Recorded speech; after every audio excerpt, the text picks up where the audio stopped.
This is the Bartholomew Town Podcast. All right, everybody. Welcome into another edition of the Bartholomew Town Podcast. It's Bill Bartholomew here with you. A reminder that coming up tomorrow is the second gubernatorial forum. I'll be inside the room and I'll be live tweeting at Bill Bartholomew. Plus, I'll provide some kind of wrap-up podcast, probably something like I did last time. Last time it was like 10 o'clock at night, so I had the entire day to stew on it. I'll probably go into the studio right after the debate and put together some kind of analysis episode for you on Friday. So look for that, another bonus episode coming this Friday. But today we're talking about something that's critically important that we've certainly discussed on this program several times before, and that is mental health. And May is Mental Health Awareness Month. So I wanted to make sure we had a chance to do a specific episode and kind of go outside of the field of like clinicians and, you know, the expertise on that side of things, which we certainly have had ample time to get into, and we will continue to. But today I welcome in Kevin Kearns. He's an author, he's a fitness coach, and a motivational speaker, and he's somebody who's been through severe struggles with mental health. And you'll hear his story today here on the podcast. It's quite compelling, and I think it raises the awareness that this can impact anybody. This can impact anybody. And I think that if you are honest about the severity of the mental health challenges we face as a community, as a species right now, you would understand that this is a major, if not the major issue of our time in so many ways, right? And there's a lot of remedies that are effective, and there are some things that are probably more dismissive, and that's really for you to decide, I guess, right? Everybody's different. Everybody has a unique approach to this kind of stuff. But, you know, I can say for sure that one of the biggest things to be able to do, at least in our lifetime, will be to destigmatize and normalize conversations around wellness and mental health. And that it is not an indication of weakness to do so, but rather the opposite. It's an indication of really power. So if nothing else, I think that's one of the themes that we have today.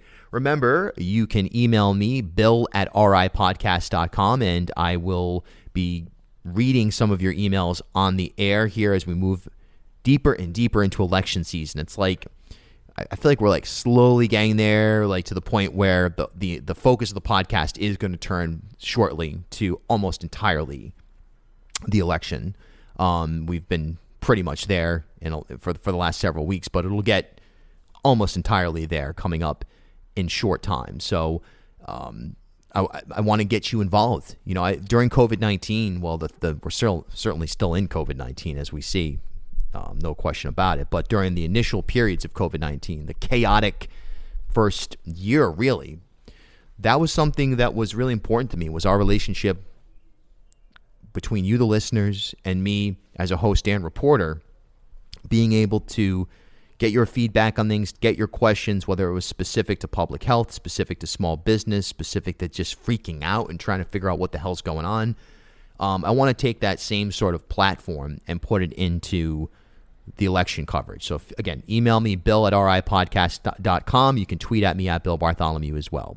Support for Bartholomew Town comes from Pure Vita Labs. Visit purevitalabs.com, and by Commonwealth Care Alliance, now delivering uncommon care to Rhode Island, and PVD Fest coming to Providence June 10th through 12th.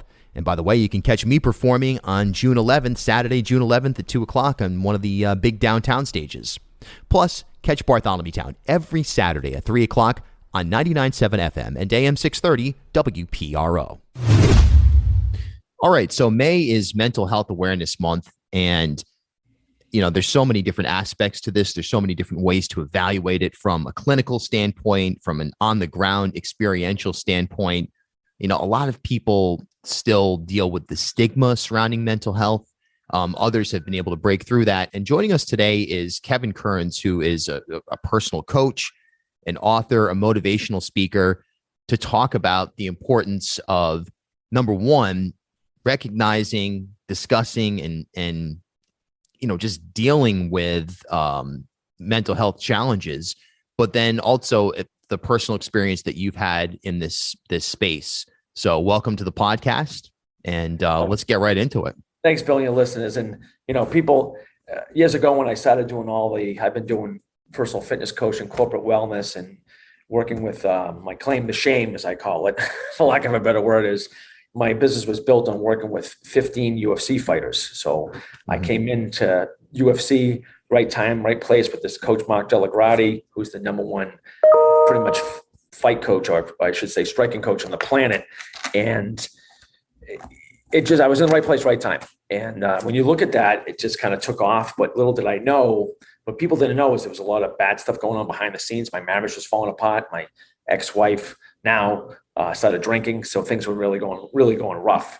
And at the same time, I was trying to do everything I could to build a business. And mental health now, I mean, my big thing now, my big mission, my first mission when I got my degree in exercise physiology was to help. My goal was to help end obesity one step, one person at a time through every possible media channel. Now, as you know, when you look at addiction, not to go back and forth, but addiction, mental illness, it all rolls together, right? It all rolls together. And why do people become addicts? Because they can't get right with themselves or the world. And what's the easiest addiction? The easiest addiction is food. You don't need a license, right? Anybody can go in and start eating, right? Now, fast forward, I wrote my first book, Always Pick Last, because people look at me like, wow, you're an athlete. I made myself into an athlete. I was the kid that sucked at every sport, was picked on every day. And then I had a life-changing event. My father died of alcoholism when I was 12.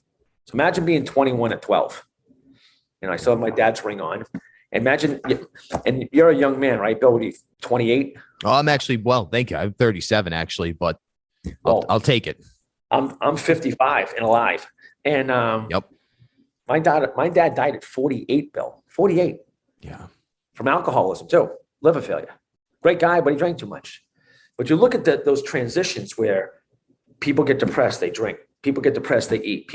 It's all connected, right? It's just all connected. My marriage was going downhill. My business was taking off.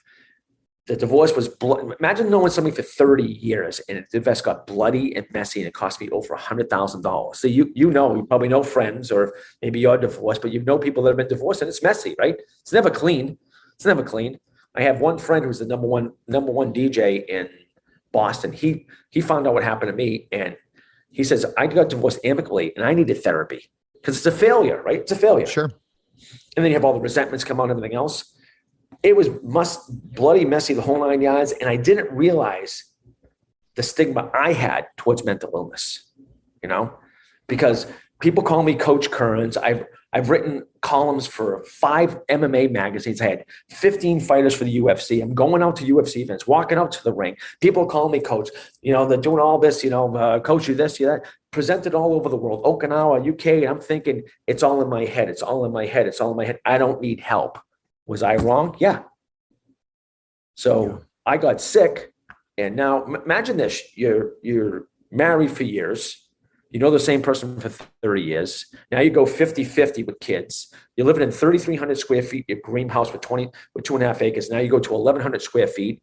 You have your kids 50-50. And are you a father, Bill? I am not. Okay. Imagine going from being a father to all of a sudden 50-50, you're not a father one week, and you're like, what do I do with myself? Yeah. And then to top it off, trying to date again at 50. Ugh. Just awful. Just awful. All that kind of piled up.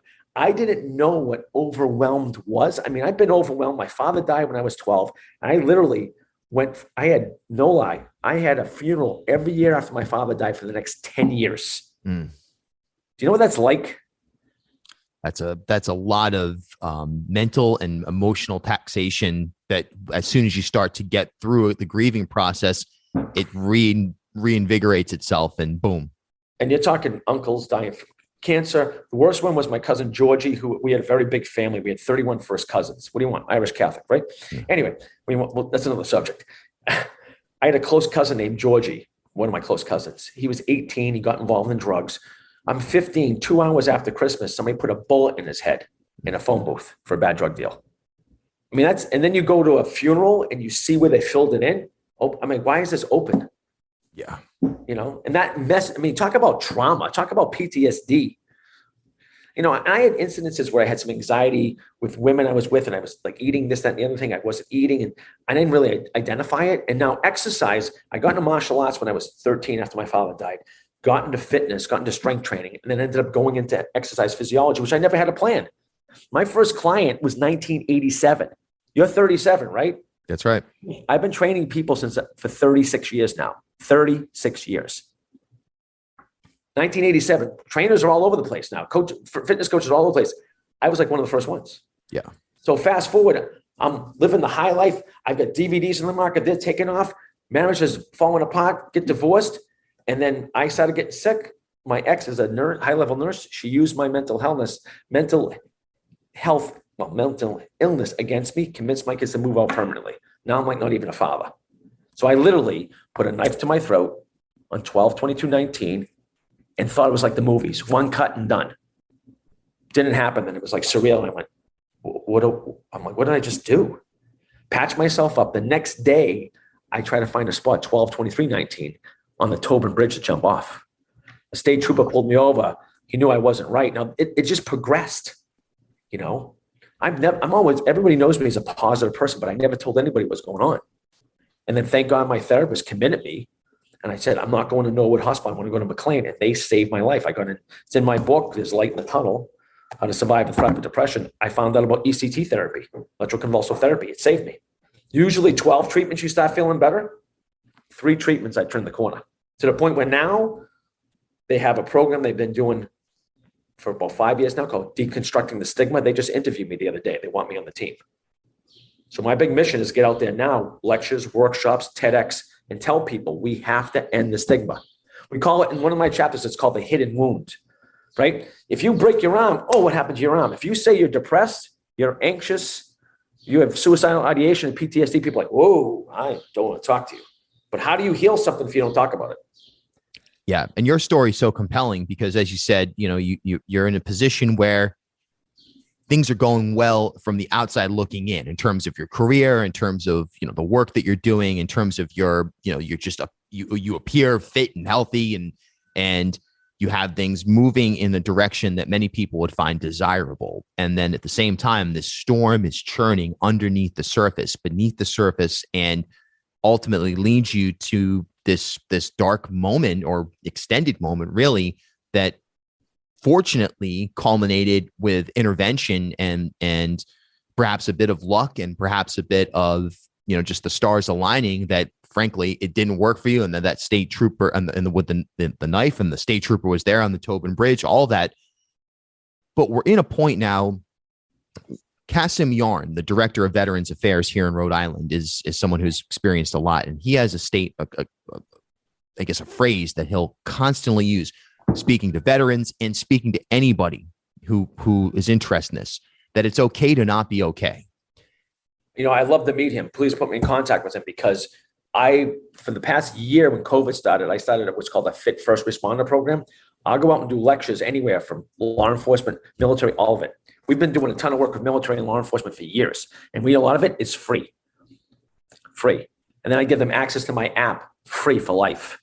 Because who's got the worst job? The front line. Yeah. The front line's got the worst job.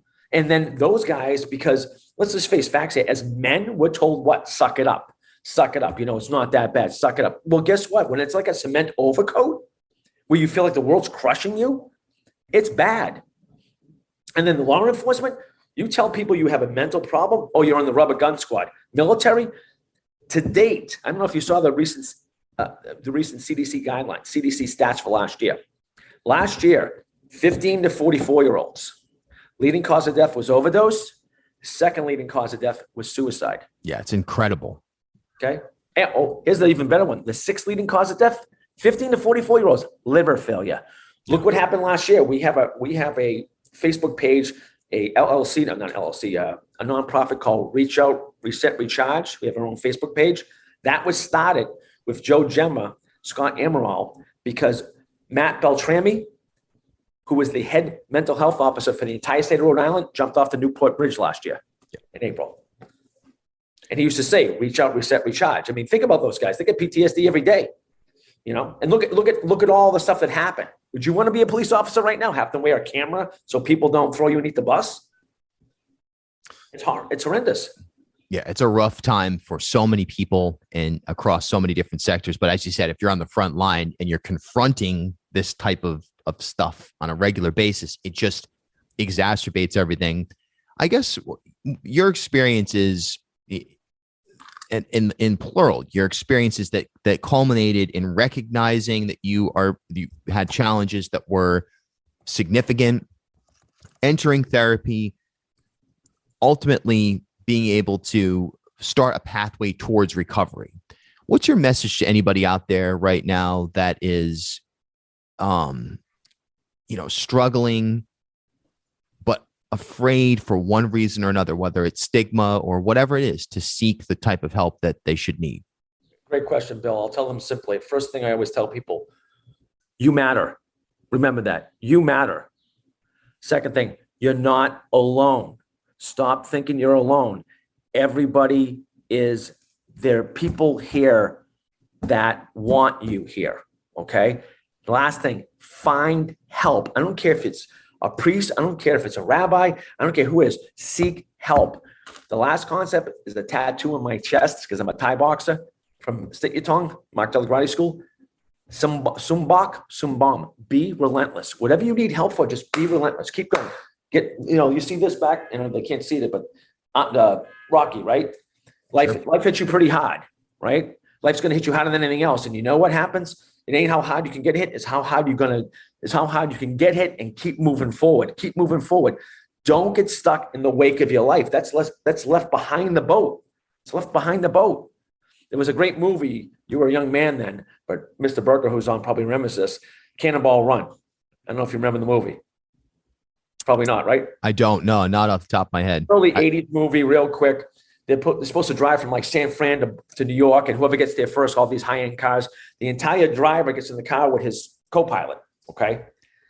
And he takes the driver takes out the rearview mirror and throws it out the window. And the Italian driver, the co-pilot looks up and goes, "Why are you doing that?" The driver says, "Does not matter. What is behind me does not matter. Only what is in front of me." Keep your head where your feet are. Seek help. Find friends. Exercise. Like we've got a thing on Facebook right now for the past month. Mental health motivational muscle minute. Our 3 pillars: proper exercise, proper nutrition, proper mindset programming. Yeah, nutrition's a big one. I mean, I can say personally, I've been a vegetarian now for 23 years. Congratulations. But I found out that I wasn't doing it properly, and then I became even more so. I became vegan, gluten-free during the pandemic.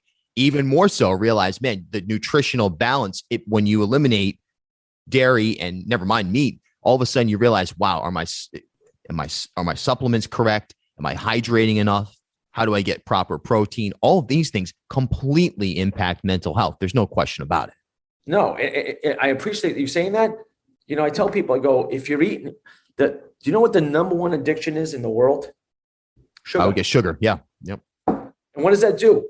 It raises your endorphins the whole bit. Well, guess what exercise does?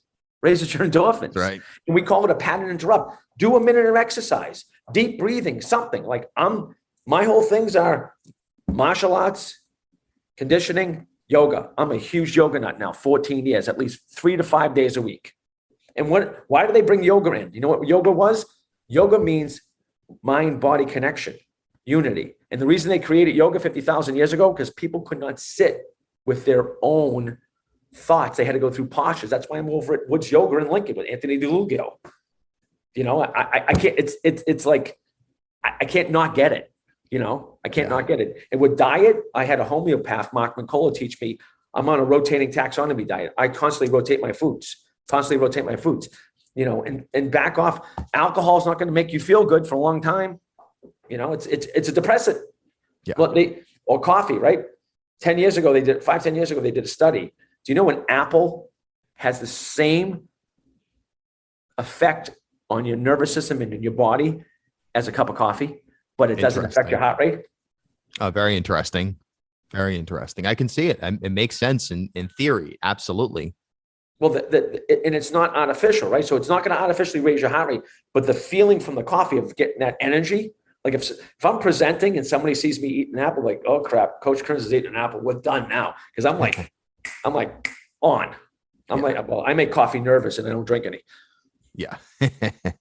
Kevin Kearns, he's an author, a fitness coach, motivational speaker. Where can people find the book? They can find the book on Amazon. It's called There's Light in the Tunnel, How to Survive and Thrive with Depression. My first book is always picked last.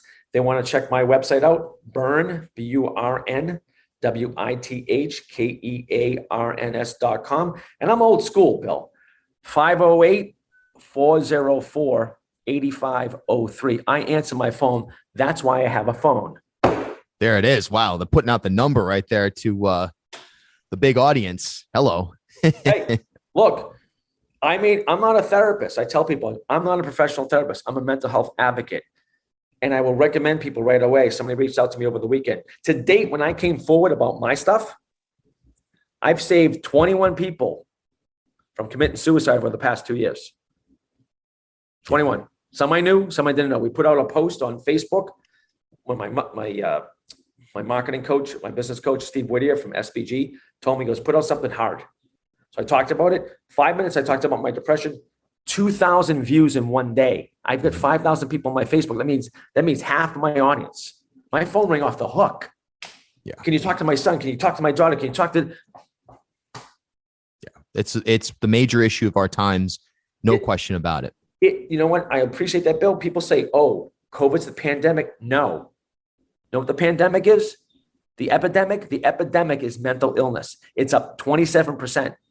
Veterans, you probably do a lot of work with veterans. It was 22 a day. I heard the other day from somebody, it's 36 a day now. Yeah. It's outrageous. Outrageous.